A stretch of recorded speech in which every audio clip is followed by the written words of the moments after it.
এয়া কি হৈছে দিকপাল? মুখৰ দৰে আচৰণ নকৰিবা দিকপাল।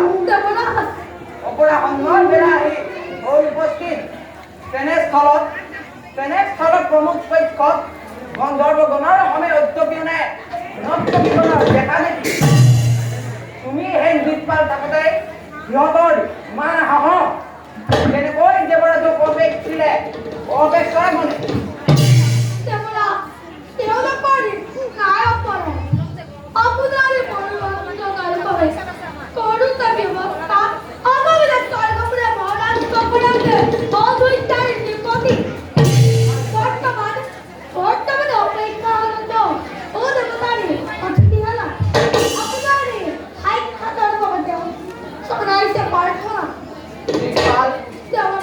প্ৰমোদৰ সময়ত নকৰে সাক্ষাৎ কাকোৱে দেৱ পুৰন্দৰে আৰু নিজ ৰুমত দশৰথ নামধাৰী কোনো মৈত্ৰৰ নিপতি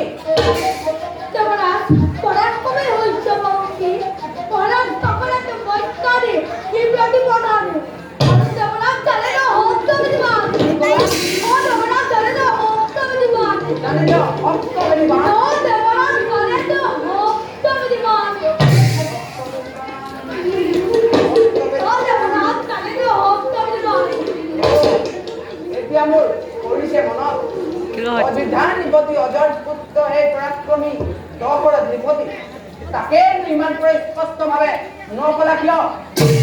ব'লা যাওঁ আমি এদিক্ষণে দশৰথৰ সাক্ষাতৰ হেতু